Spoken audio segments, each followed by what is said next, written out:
जब शाफ़े महशर बनाकर भेजा है तो मेरी शफाअत जरूर हो, क्योंकि शाफ़िए महशर है उनका नाम। और देखो मेरे पीर मुर्शिद की बात आज लोग नहीं समझ पाते।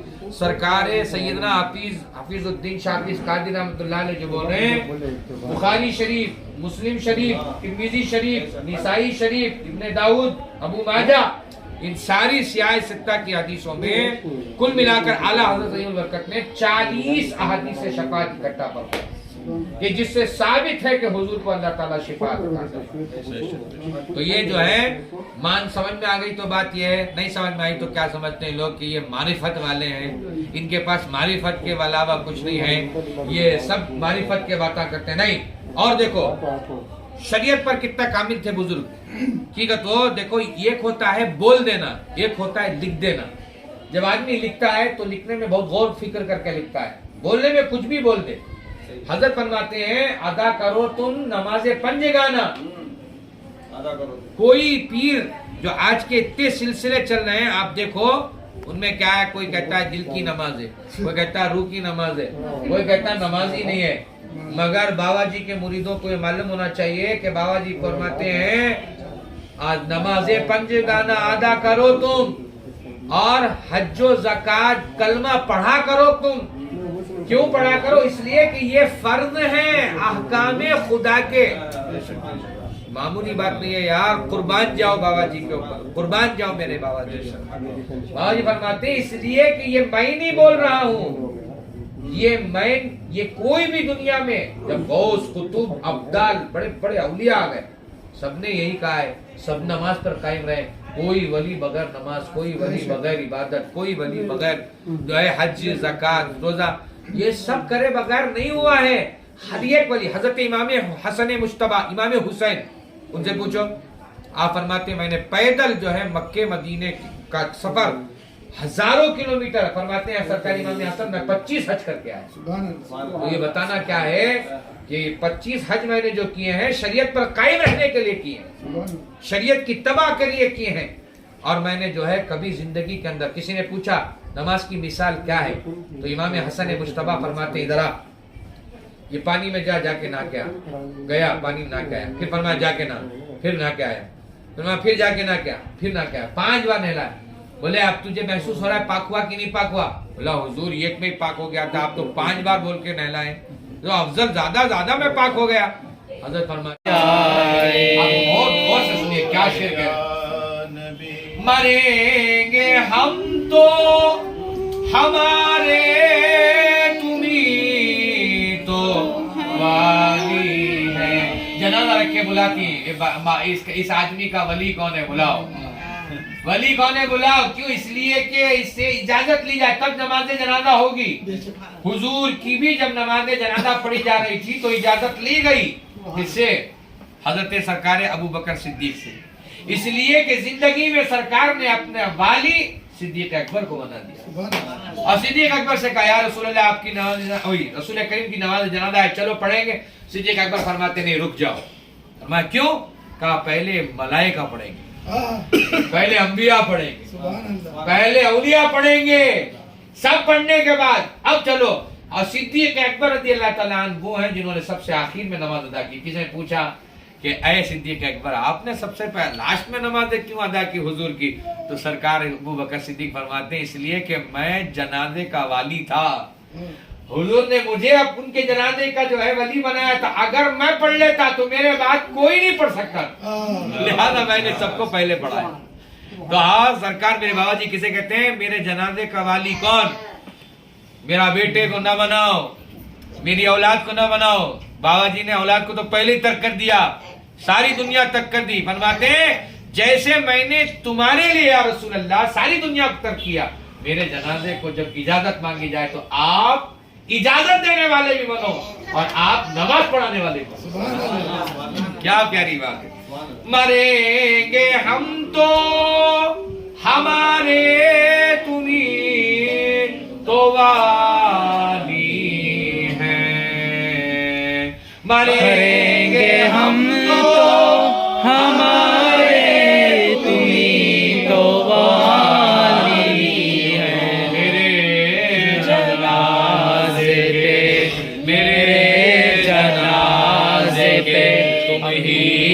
इमाम हो जाए। सैयदुल अंबिया इमाम हो जाए तो भाई जिसका मज़ार क्या होगा, अली अल्लाह होगा कि नहीं होगा, जोर से बोलो। यही साबिर पाक थे कि जिन्होंने अपनी नमाज जनाजा खुद पढ़ाई, तब उन्होंने पढ़ाई, हुजूर ने पढ़ाई, मगर जब उन्होंने पढ़ाई तो इसीलिए कहते हैं कि वो अल्लाह के वली बने।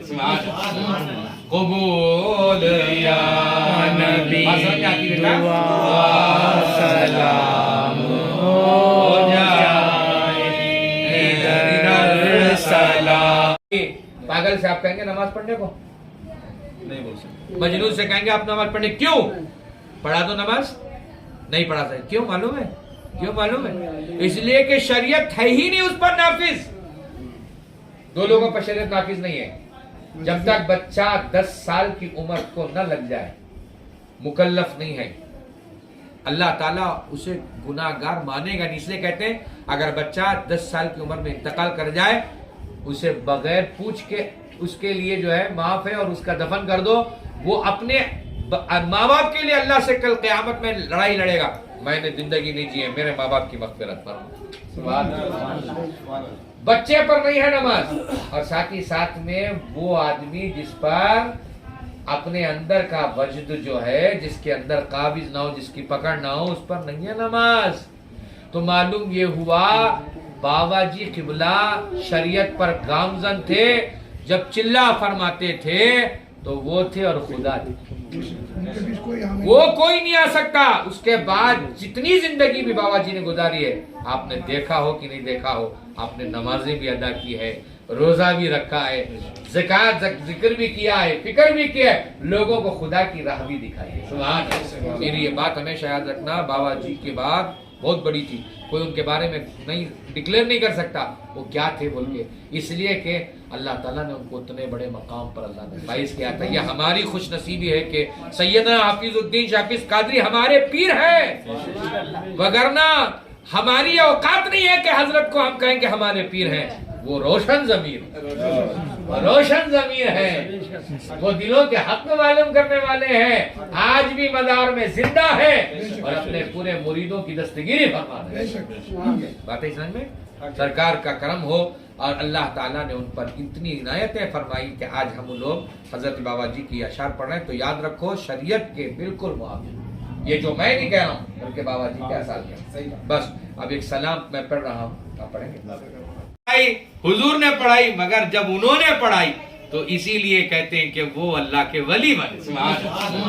कबूल या नबी दुआ सलाम हो जाए, इधर सलाम उधर से कलाम हो जाए। हजार कोशिश किया नाम पे आपके दम निकले,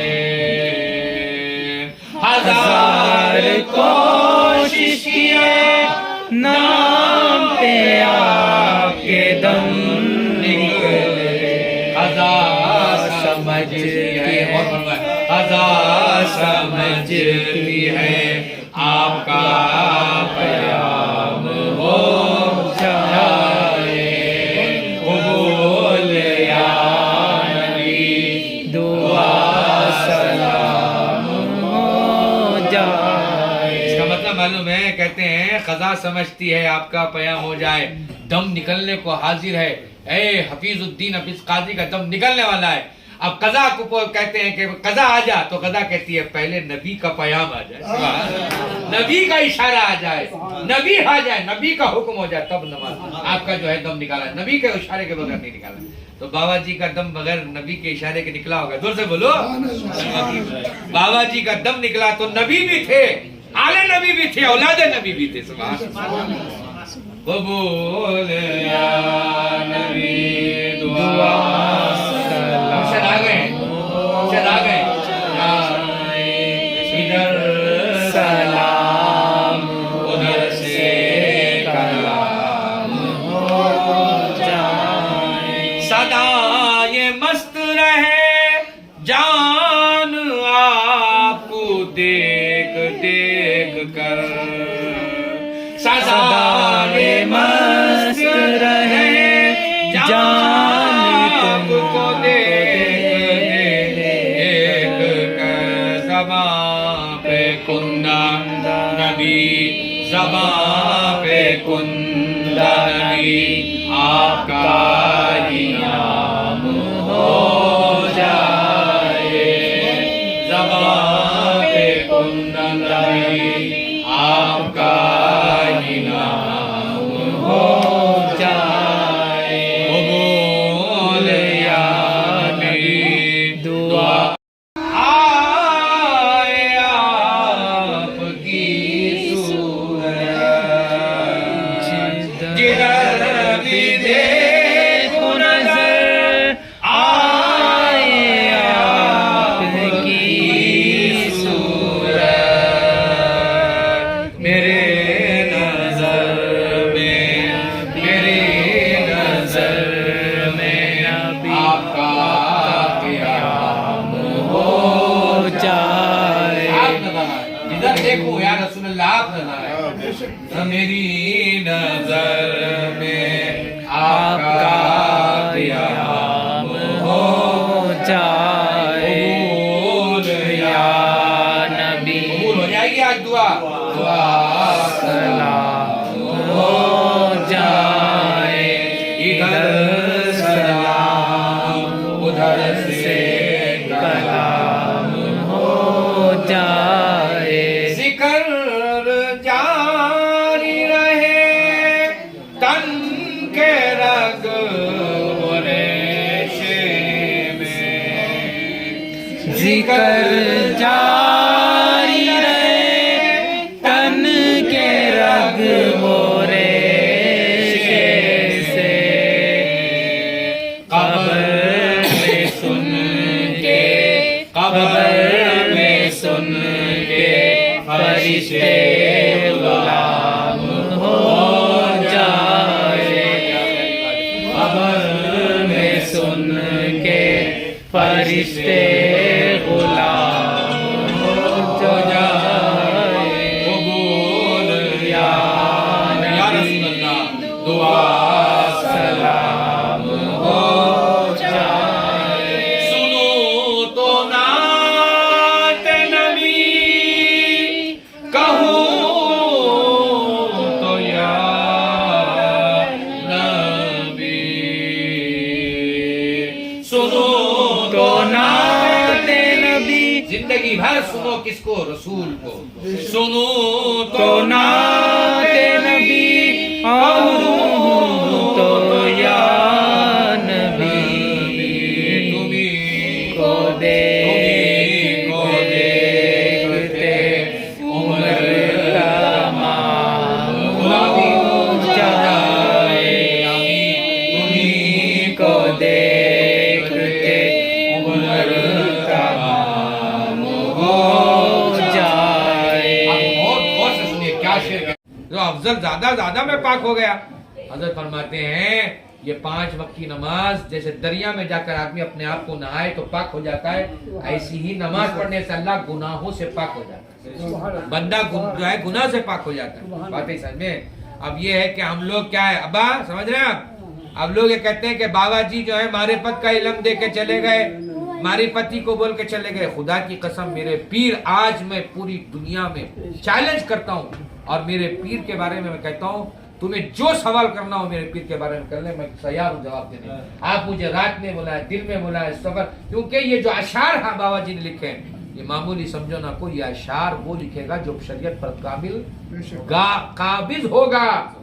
मेरे पीरो मुर्शिद ने 40 साल चिल्ला फरमाया। मैं आपसे एक सवाल करना चाहता हूँ, उसका जवाब दे दो, उसके बाद बात खत्म, जब दुआ पढ़ ली। हजरत सरकार सैयदना साबिर पाक सलमान साबिर पाक रदी अल्लाह ताला 12 साल तक आप जो है खड़े रहे। कहाँ खड़े रहे? अल्लाह की याद में खड़े। ऐसा जलाल का आलम था कि कोई परिंदा भी अगर हजरत के ऊपर से पर मार दे, बहुत गौर से सुनना नतीज भाई, एक परिंदा भी अगर ऊपर से अगर चला जाए तो मालूम ये होता था परिंदा जल के मर जाता, उसकी कोई गलती नहीं, मगर जलाले इलाही ऐसा था। उस वक्त में 12 साल तक मैं पूछना चाहता हूं, हजरत खड़े रहे, किसी की मजाल नहीं थी कि वो हजरत को बिठा सके। पूरी जो है साबिर कलियर की पूरी जो है चट्टानें बिल्कुल चटियल मैदान हो गई, जलकर राख हो गई। खुदा का जलवा ऐसा, खुदा की चाहत ऐसी, खुदा की जो है कशिश ऐसी है। साबिर है यहाँ पे, खुदा है वहां पे, बस साबिर और खुदा के दरमियान कोई नहीं। मैं पूछना चाहता हूँ, साबिर पाक 12 साल तक खड़े होकर जो है आपने जो ये फरमाया, जो खड़े रहे आधे इलाही में, वो 12 साल की नमाजें साबिर पाक ने कजा की थी क्या, पढ़ी थी क्या, नहीं पढ़ी थी क्या? मुझे बोलो जवाब। साबिर पाक अल्लाह के वली हैं कि नहीं है? उनकी विलायत पे कोई शक नहीं कर सकता। साबिर पाक की मैं पूछ रहा हूँ, 12 साल जो खड़े होकर आपने इबादत की, वो जो नमाजें नहीं पढ़ी, वो नमाजें जो है क्या कजा की थी आपने? फरमाते हैं इसी को समझ लो मेरे मुर्शद समझ में आ जाएंगे, इसी को समझ लो मेरे मुर्शद समझ में आ जाएंगे। मतलब ये है कि जब इंसान अपने अंदर हो, अपने आप में हो, शरीयत उस पर नाफिज है। साबिर पाक खुद खुदा में थे, खुदा की धुन में थे, फिर उन पर शरीयत कहां से नाफिज होगी? पागल से आप कहेंगे नमाज पढ़ने को? नहीं बोल सकते। मजनून से कहेंगे आप नमाज पढ़ने क्यों?